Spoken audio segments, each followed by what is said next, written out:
Buenos días, colegas, nuevamente para continuar con las clases de este curso virtual sobre programación y uso de rúbricas, o en la segunda parte que corresponde a la sesión de aprendizaje. Muy bien, colegas, la sesión anterior vimos las características que debía tener una sesión de aprendizaje. Habíamos conversado sobre lo que era qué actividades y qué deben buscar estas. Habíamos hablado de los procesos pedagógicos, de los procesos didácticos, de los procesos cognitivos. Habíamos tratado de diferenciar a cada uno de ellos. Y también hay una cuestión simple que ustedes tienen que manejar. Se van a colgar ciertas preguntas. Las preguntas van dirigidas justamente para ver si usted de alguna manera logró internalizar lo que se está vertiendo en estas sesiones, sobre todo en la parte de las sesiones de diseño de clase, ¿no? De sesión de clase. Muy bien, colegas, ustedes están visualizando, les voy a mostrar una sesión. Es una sesión de clase que se ha descargado del portal de la JEC. Es una sesión de clase que tiene las características que nosotros pretendemos. Deben contener ustedes o considerar ustedes al momento de planificar. Es importante que entienda que esta sesión no se va, o usted no la va a trabajar tal conforme está. Hay que hacer unas contextualizaciones, hay que hacer unas adecuaciones, unos ajustes en función de la coyuntura, de su contexto, de su estudiante y de las características del mismo, ¿no? En esa medida tiene que tenerlo claro. Hemos sometido a esta programación a las características que debe tener, y hemos visto que sí, que contempla de alguna manera lo que mi ficha o las características que esta sesión debe tener, ¿no? Yo les había hablado que nosotros sometemos la planificación curricular a una ficha. Entonces, pero para ser más claro, más directo en lo siguiente, ¿no? Nos han venido preguntando ciertas cosas. Entonces voy a tratar de dilucidar una pregunta. Me han hecho una pregunta muy interesante en lo que es retroalimentación y lo que es el refuerzo, es decir, distinguir claramente cuándo es un refuerzo pedagógico y cuándo es retroalimentación. Ya lo vamos a ver en unos momentos. Mientras tanto, es importantísimo que nosotros entendamos que para que nosotros podamos trabajar bien nuestra sesión, y debemos tratar de establecer una relación entre ella y lo que es la rúbrica, es decir, en lo que me van a mirar y qué cosas debe tener mi sesión. Quiero que tenga clara una cuestión bien simple, ¿no? La rúbrica 3, que es la rúbrica un poquito más compleja de alcanzar, es aquella en la cual nosotros tratamos de promover y de afiatar o afianzar en los chicos las habilidades del pensamiento de orden superior, entendiendo que son tres: el razonamiento, la creatividad y el pensamiento crítico. Entonces hay que tratar de entender qué es cada una de ellas. Hay que tratar de entender qué cosas o qué preguntas debo hacer para poder alcanzar este tipo, o poder contener en mi sesión preguntas o actividades que apunten a estas habilidades de orden superior, ¿ya? Vamos entonces por ahí. Primero entonces comenzamos a hacer algo simple. Observamos que la secuencia didáctica de mi sesión es: tengo mi título tiene que ir en función al propósito. Indudablemente, ¿qué es lo que van a aprender? Son estilos de comunicación. Yo pretendo que mis chicos aprendan a comunicarse. Tengo mis competencias, mis capacidades, mis indicadores. ¿Estos responden al logro de la competencia? Sí. Y tengo mi secuencia didáctica, ¿no? La secuencia didáctica nosotros vemos que se maneja inicio, desarrollo y cierre. Yo les había hablado de procesos pedagógicos, procesos didácticos y procesos cognitivos, en razón de que hay colegios, y quiero que presten atención acá, que tienen sus formatos. Lo que nosotros les tratamos de orientar es que el formato puede ser diverso, distinto, pero debe tener esas características. No nos interesa mucho el orden de aparición de los elementos, entre comillas, sino que aparezcan. Y hay formatos que incluso se manejan en función de los procesos cognitivos de los estudiantes. Pero esto es de alguna manera lo que se percibe. Observen, tenemos un inicio. Los acuerdos de convivencia son claves. Ahí están mis acuerdos de convivencia. Esta es una sesión de clase para el inicio de clase del año. Entonces nosotros ponemos el docente de salud, etcétera. Hace algunas preguntas. Se registran las preguntas. tengo el título de mi unidad, lo menciono, genero lo que es la problematización a través de ello, le planteo preguntas, y luego de dada la actividad pregunto sobre ello. Es decir, voy manejando mis mecanismos de control y luego pregunto, después de escuchar al docente plantea la pregunta. Aquí quería llegar, ¿no? Nosotros planteamos preguntas a los chicos en nuestra sesión y no nos ponemos a pensar en la calidad de esa pregunta. Las preguntas tienen que tener ciertas características, pero para que yo tenga claro cuáles son esas características debo tener un conocimiento básico. Por ejemplo, conversando con algunos profesores en el curso presencial, ellos me decían: profesor, usted nos está enseñando programación muy bien, pero también nos está enseñando la rúbrica. Ahora yo quiero pasar la rúbrica, pasar la prueba de desempeño si soy nombrado, o pasar la clase modelo si soy un contratado que aspira a nombramiento. Tengo que manejar estas cosas. Sí, le decía, pero yo te puedo decir qué actividades o qué cosas hacer y tú pasas la rúbrica. Pero la idea es que lo que la rúbrica pide se convierta en prácticas permanentes en el docente. Pero para que eso suceda, el docente necesita tener un conocimiento claro, un sustento teórico, un sustento pedagógico detrás de ello, que le dé, es el espíritu de lo que el docente hace durante la clase. Y eso implica porque nosotros manejemos claramente qué cosa es el razonamiento, qué cosa es la creatividad y qué cosa es el pensamiento crítico. Entonces nosotros vamos a tratar de manejar este tipo de cosas. ¿Ya? Muy bien, docente. Vamos a pasar entonces ahorita a trabajar esos tipos de conceptos básicos. ¿Ya? A ver, le decía, ¿no? Vamos a tratar de ir manejando este tipo de conceptos o definiciones básicas y más o menos es así, ¿no? A ver, el razonamiento. Primero debemos entender que el razonamiento será un razonamiento deductivo, un razonamiento inductivo. ¿Estamos de acuerdo? La deducción usted sabe que implica ir de lo más complejo a lo más particular, y la inducción es a la inversa, de lo más particular a lo más complejo. Por ejemplo, dice, un profesor puede explicar en una clase los conceptos de población y muestra. El docente luego le pide identificar al chico una población y una muestra en dos situaciones diferentes. Pero también, partiendo del razonamiento inductivo, nosotros podemos responder preguntas inferenciales en un texto oral o escrito. Por ejemplo, es inducción. ¿No? También podemos generar hipótesis para explicar un hecho que observamos en nuestro entorno, o sea, el por qué se sucedió, etcétera, etcétera. Tiene que entender que estas son capacidades o genera actividades de aprendizaje que son de alta demanda cognitiva. La resolución de problemas, por ejemplo, ¿no? Que es parte del razonamiento. La resolución de problemas nos propone el método de Goldford, ¿no? Goldford nos habla del método ideal, ¿no? Identificar problemas y oportunidades, definir metas, explorar posibles estrategias, anticipar resultados. Yo solo lo menciono de alguna manera, pero en realidad aquí, para cuando trabajamos fuentes bibliográficas, ¿no? Para de alguna manera indaga, investiga, ¿no? ¿Qué sugerencias se les puede alcanzar para proveer razonamiento en el aula? Vamos a ver. Primero, plantea actividades de aprendizaje de alta demanda cognitiva. Pero problemas de la comunidad o de la institución educativa que no haya una sola forma de ser solucionados y que suponga un nivel de complejidad adecuado para el grado. Eso es lo que tiene que ser. Primero, ¿qué tiene que tener de características mi problema? O lo que yo le planteo a los chicos. Uno, que no hay una sola forma de solucionarlo y que supongan un nivel de complejidad adecuado para el grado. Por eso decía, si no contextualizo adecuadamente, no puedo hacerlo. Segundo, ¿qué otra sugerencia le podemos dar? Brinde oportunidades a los estudiantes para conectar de manera significativa la información que se aprende. ¿Cómo así? Por ejemplo, dice, durante la lectura de un texto, el análisis de un texto o el análisis de hechos propongo a los estudiantes elaborar sus propias hipótesis a partir de su conocimiento previo y luego contrástelas con la evidencia. Es decir, proponga que los chicos planteen hipótesis partiendo de lo que saben y luego que éstas sean contrastadas con la evidencia e información que el texto trae, que la información trae. Fomente la elaboración de organizadores gráficos, pues. O sea, tenemos que generar, y eso lo vemos en el producto, nos encanta en el producto elaboración de un mapa semántico, elaboración de un operador gráfico, ¿no? Entonces, sí es muy importante los organizadores gráficos.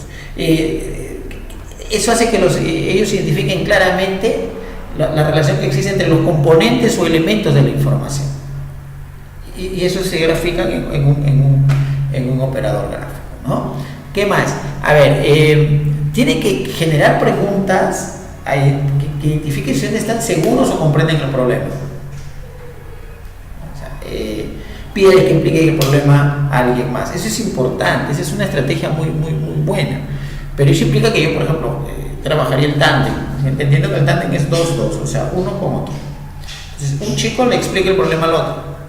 Eso también es importante cuando identificamos a los chicos, o chicos líderes, chicos fortaleza, con chicos que tienen debilidades, entonces los puedo agrupar. Y hacer que el uno le explique al otro, pero no solamente el chico que tiene más fortaleza le explica al chico débil, sino después el chico débil se le explique el problema al otro chico. Entonces involucras, no lo olvides, mire, y siempre tratar de motivarlos a que visualicen los problemas a través de diagramas o dibujos, ¿no? Pero exactamente al área de comunicación yo le sugeriría que le pida, que trabaje el tándem y que le pida que un chico le explique el problema al otro. Y respete la autonomía, es decir, permita que ellos piensen, o sea, usted no les dé ni les brinde las soluciones. Si ellos se estancan, resista la tentación de darles demasiados indicios. A veces los profesores queremos ser protagonistas del aprendizaje de los chicos, o queremos hacer una demostración de cuánto sabemos, de cuál es nuestro nivel. Eso no es necesario, mis estimados docentes. Deje que ellos sigan pensando en la solución del problema, incluso hasta la siguiente sesión. O sea, si en una sesión X no se logró una solución a determinado problema, déjalo pensando ahí, déjalo. Ese es un reto que tiene el chico.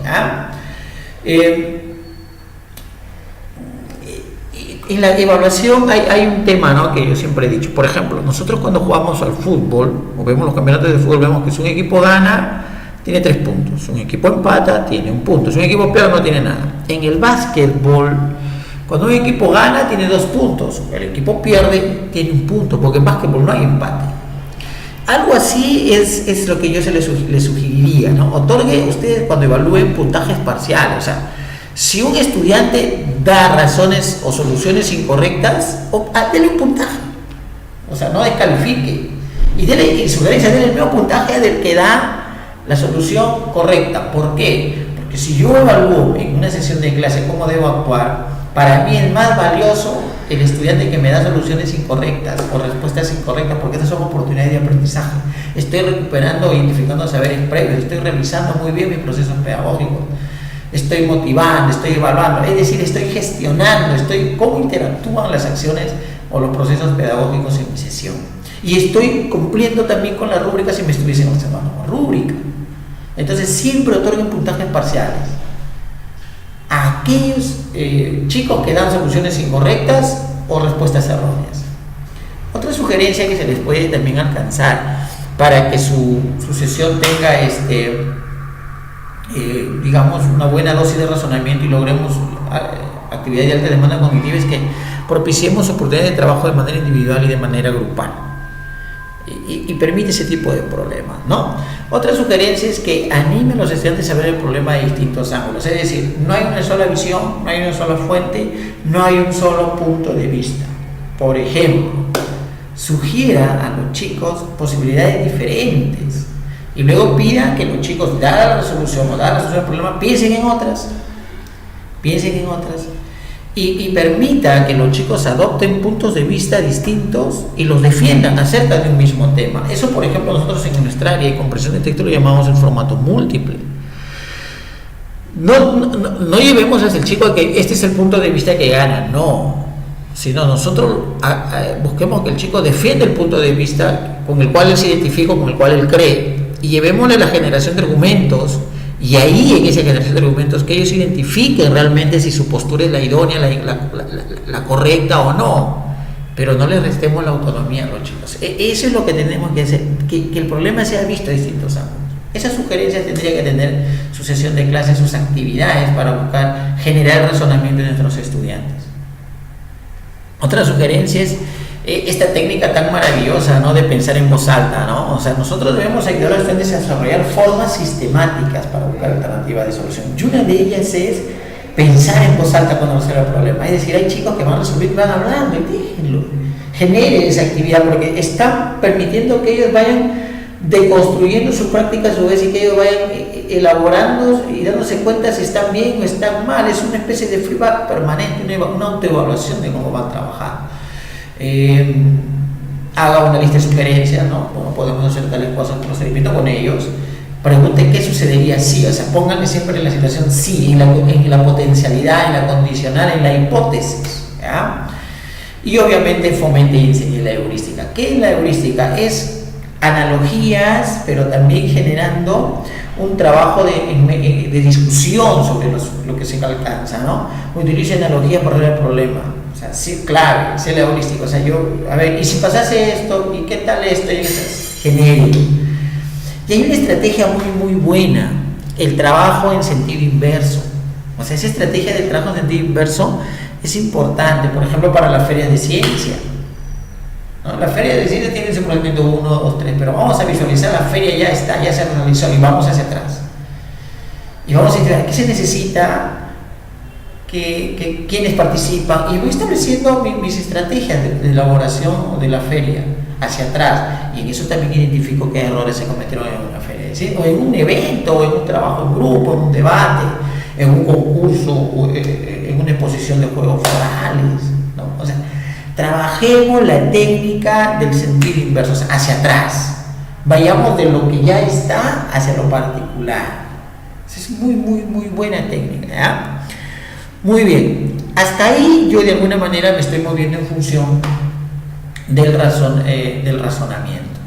Pero existen otras actividades, que son actividades que buscan pensamiento crítico.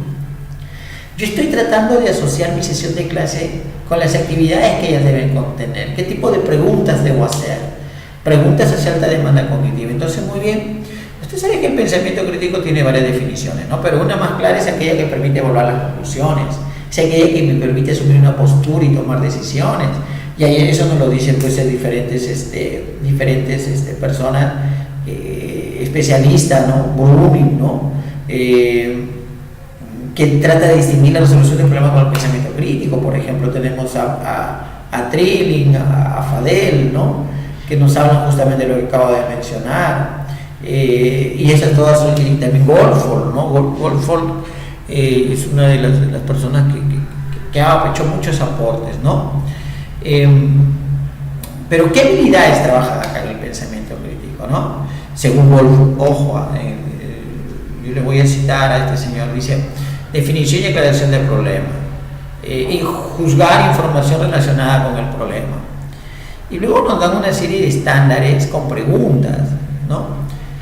Pero no voy a teorizar mucho, vamos a ir a las sugerencias. ¿Qué sugerencias le puedo dar? Se les puede dar para que su sesión tenga actividades que promuevan el razonamiento y el pensamiento crítico. Y hablamos de razonamiento, vamos a hacer pensamiento. A ver, clave, ¿no? Preguntas que ayuden a los estudiantes a profundizar en su pensamiento. O sea, ¿qué calidad, qué tipo de preguntas hago? ¿Cómo deben ser preguntas? Preguntas abiertas. Es decir, estas preguntas requieren una respuesta original. ¿Qué significa? Única, del estudiante. Dice, evite aquellas de respuesta única, o sea, o aquellas que sí o no, a menos que las acompañen en una repregunta y se convierten en tus insumos, pero de preferencia busque las preguntas abiertas, ¿no? Por ejemplo, de qué otra manera podemos explicar de qué trata el tema o el problema, por qué piensas eso, ¿no? Y también siempre buscando preguntas, ojo, abiertas, pero que clarifiquen ideas. Por ejemplo, los estudiantes hacen afirmaciones, ¿no? O manifiestan una idea, pero que quedó por ahí una pregunta. ¿Podrías explicar un poco más tu idea? O sea, no decirle, oye, está mal tu idea, es muy genérica, no. Siempre ese tipo de preguntas te llevan a que el chico comience a trabajar, a desarrollar, y estás muy bien generando sus habilidades de orden superior. Siempre refuerce los estándares intelectuales, ¿no? Siempre monitoree la calidad del razonamiento de los chicos, del pensamiento crítico de los chicos, ¿no? Para esto hay diferentes instrumentos, ¿no? Pero tendría que trabajar usted con otras áreas curriculares, ¿no? Ese es un poquito más complejo, ¿no? Otra vez, promueve el uso de organizadores gráficos, eso es clave, vamos a promover, pero para analizar argumentos, ¿no? Por ejemplo, nosotros somos de comunicación, para analizar los argumentos presentados en un artículo de opinión. se puede hacer un uso de un diagrama de argumentos para poder permitir que las premisas que sustentan los puntos de vista del autor. Una rúbrica del texto argumentativo existe y con mucho gusto a sus sugerencias nosotros les podríamos brindar. Ustedes saben que información o material que nosotros tengamos lo podemos poner a su alcance. Siempre busque actividades que promuevan y que exijan trabajo colaborativo en los estudiantes, ¿no? Que eso tiene que ver con situaciones que sean retadoras cognitivamente, ¿no? Por ejemplo, proyectos basados en problemas, ¿no?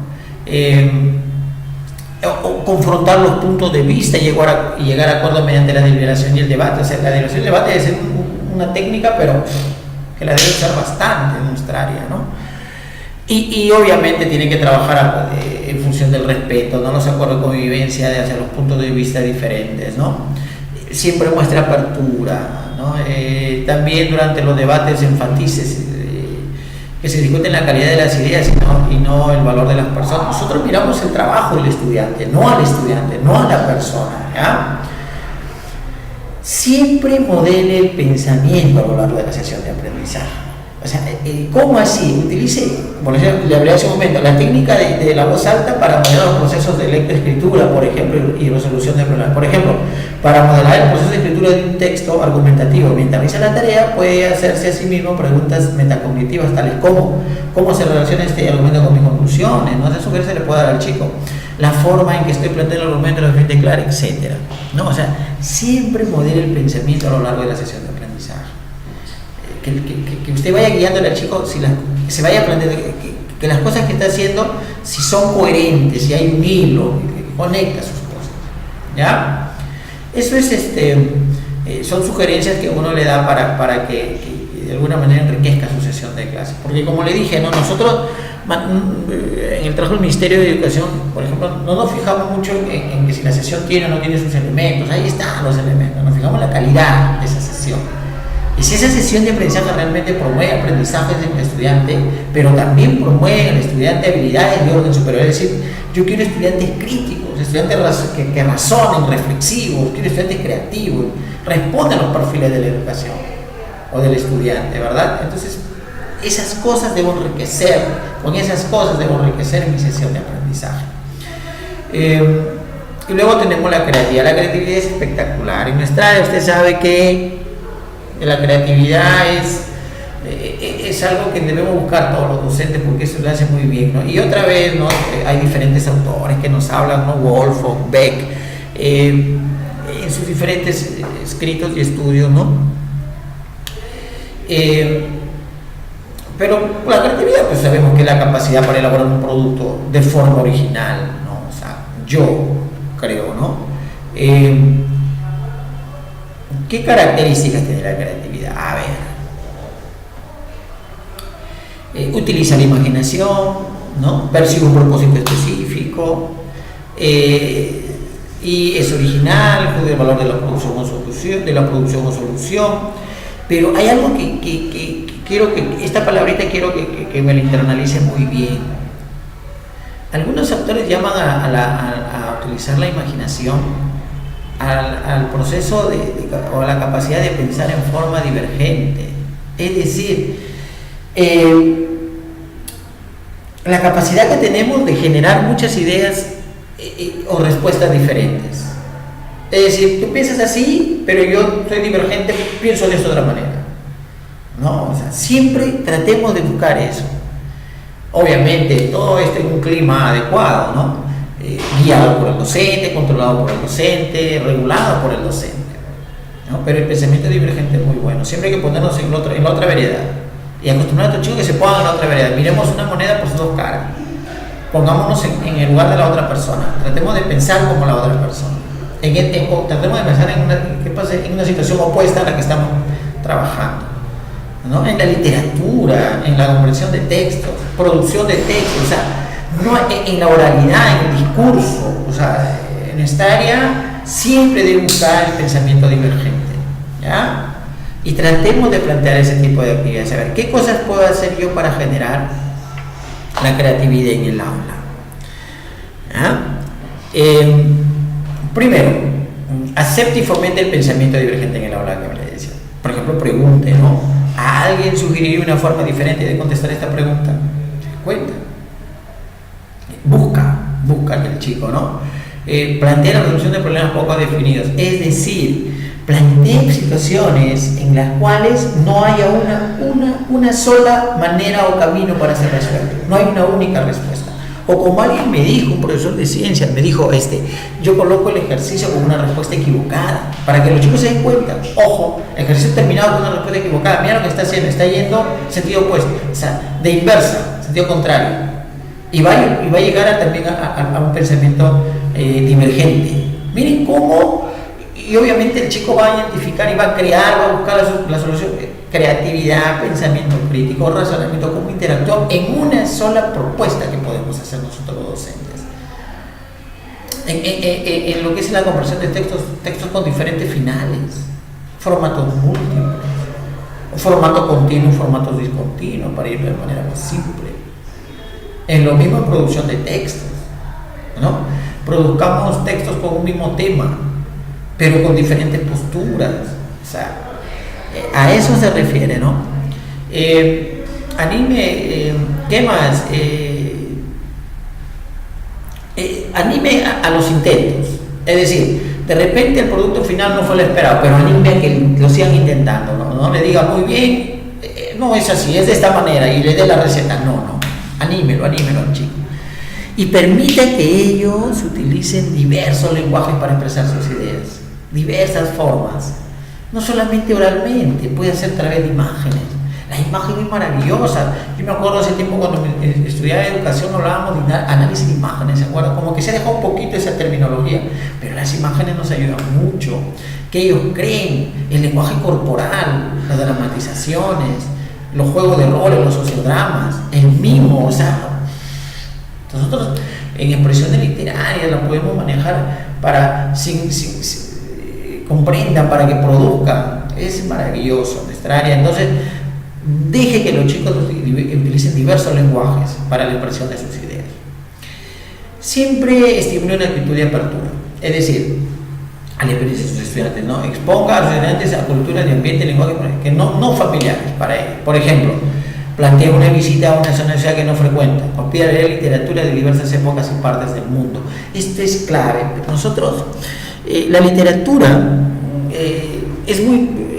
usted sabe que es la razón y la manifestación cultural de los pueblos por excelencia, que más cosas me dice de una forma y manera de vivir. Entonces, pídales leer literatura, pero pídales que las compare, que las enfrente, ¿no? Y va a lograr muchas cosas con ellos. Otra sugerencia que también le podríamos dar es para que se enriquezcan nuestras sesiones, nuestras actividades, es que siempre modelemos una solución de problema, pero de manera creativa, una solución creativa en los problemas, ¿no? Por ejemplo, que usted lo hace, sino que no se da cuenta. Por ejemplo, la técnica de la lluvia de ideas. Es importante, siempre, y el tema es que hay docentes que no la usan, pero brinde el tiempo suficiente, pues, ¿no? Y no dé juicios de valor, o sea, pospóngala el juicio de valor, o sea, no diga sí, muy bien, o correcto, qué bien, no, déjalo ahí, porque si tú dices sí, muy bien esta idea, el chiquito que te pensaba es otra cosa, dice, bueno, ya entonces lo mío está mal, y ya no te dice. O sea, apliquemos la técnica de ideas dando un tiempo prudencial, adecuado, para que esta se dé y saques las ideas de los chicos, ¿ah? Y tú mismo sé un ejemplo de creatividad, ¿no? Genera soluciones creativas, ¿no? Eso es cierto, porque todo y a diario van a sucederse problemas en el aula. Comunique altas expectativas a sus estudiantes sobre su capacidad. Reconozca el esfuerzo que realizan sus estudiantes, ¿no? Incorpore la originalidad como parte de los criterios de evaluación. Eso es cierto. Mira, yo he visto, por ejemplo, docentes que incorporan en una rúbrica de desempeño en su aula con sus chicos un puntaje, un valor, y toman como criterio el tiempo que se demoran en la formación del grupo, en la conformación de los grupos, el tiempo que se demoran en el cumplimiento de las actividades. ¿Por qué? Porque y lo socializan con los alumnos, conocen lo que el profesor está pidiendo que hagan, porque de repente se demoran en la formación del grupo, no cumplen con los tiempos, establecidos para cada actividad, por ejemplo. Entonces se incorpora, ¿no? Y siempre un clima propicio para la actividad creativa, pero para que, ¿cómo lo hago? Genero este clima, y aquí tiene que ver mucho con nosotros. No necesariamente esto tiene que aparecer escrito en mi sesión, pero durante mi sesión, en la ejecución de la actividad, yo tengo que tener apertura ante los errores de mis estudiantes. Apertura, o sea, yo siempre he dicho, estos errores son mis insumos. ¿Qué más tengo que tener? Debo promover la toma de riesgos en la solución de problemas y creación de productos. Es decir, estimule que el chico no le tema al fracaso, que tome riesgos, que sea temerario en sus participaciones. Entiéndase temerario dentro de un clima, obviamente, de respeto, de tolerancia, de apertura, de asertividad. Y esto es clave, maestros. Acepte cierto nivel de ruido, desorden y autonomía. Es decir, acepte que en el aula, durante la sesión, haya cierto nivel de ruido. Cuando yo entro a un colegio, el colegio está ahorita el colegio no se escucha nada, ¿no? Desierto, silencio. Pero cuando entro a un colegio durante temporada de clases, yo entro y se escucha el colegio. Se escucha a los estudiantes, ese ruido característico. Es un ruido porque están interactuando, es un ruido porque están formando grupos, es un ruido porque se están desplazando, es un ruido que tiene que ver con actividad de aprendizaje. Es un ruido maravilloso, ese ruido debe ser aceptado. Las clases, sus actividades, ustedes deben buscar eso y debe ser entendida de esa manera. Cierto ruido y cierto desorden, que es lógico, un chico se desplaza, los chicos se mueven, se ríen, trabajan en grupo en alegría, se ríen con usted, ¿no? Ya no baste esa camisa de fuerza, ¿no? Y la autonomía, los chicos son autónomos, no lo olviden. No los interrumpan, déjalos. Los profesores los ven, los chicos trabajando y en nuestro monitoreo interrumpimos. Hay que saber, eso no lo vamos a aprender también como docente en un día, ¿no? Sino poco a poco ir manejándolos, ¿no? Ir aprendiendo cuándo interrumpir a nuestros chicos. A veces están muy involucrados y yo lo interrumpo, ¿no? Están muy motivados y yo interrumpo. ¿Ya? Entonces, ese tipo de cosas son sugerencias que tienen que tener ustedes en el momento de redactar sus actividades de su sesión de aprendizaje. Esas actividades son las que de alguna manera usted va a poner, ese libreto, es su guión, y usted las va a actuar, las va a poner en práctica durante dicha sesión. Eso es más enriquecedor, ¿no? Y obviamente ya hemos hablado de que tiene que generar espacios y situaciones de evaluación. Espacios, no solamente instrumentos, sino situaciones de evaluación. Debe recordar que hacer un repaso del contenido no es retroalimentación. La retroalimentación responde a necesidades de aprendizaje. El refuerzo es otra cosa. El refuerzo viene a ser aquello que responde a los niveles de logro de una determinada prueba. Entonces yo refuerzo, por ejemplo, quiero que mis chicos pasen del nivel proceso al nivel satisfactorio. Aplico el refuerzo como estrategia. Pero la retroalimentación es durante mi sesión. La retroalimentación viene a ser aquella respuesta a la expectativa, a la necesidad de aprendizaje de mi chico, y tiene que ser obviamente buscando la retroalimentación por descubrimiento, la calidad de retroalimentación. Esas son las cosas que yo le puedo sugerir para que usted tenga una mejor sesión de aprendizaje. Acabo de responder una pregunta clave, que es el refuerzo y que es retroalimentación, y todo dentro de la evaluación. Entonces, si yo tengo esos parámetros, voy a tener una muy buena sesión de clase. Muy bien, docentes, creo que nos hemos extendido incluso un poquito en el tiempo. Me gustaría seguir, hay mucho que hablar. La sesión de clases, el tema medular, porque tiene que ver con el desempeño suyo de manera directa, ya en aula, frente a nuestros estudiantes. Hay información, manden sus preguntas, vamos a compartirlas, vamos a tratar de resolverlas. Se va a colgar una batería de preguntas para que ustedes respondan. Tienen que ver con muchas de las cosas que he hablado hoy día, por eso a eso va dirigido las preguntas. Más que nada a la sesión y el desempeño suyo durante la sesión y a las actividades que debemos proponer en nuestra sesión. No les molesto más, ha sido un gusto. Quien les habló fue el profesor Fernando Lynch, y reciban también el saludo de nuestro coordinador, el señor Elías Capellán Vázquez. Damos por terminada la sesión, muchas gracias.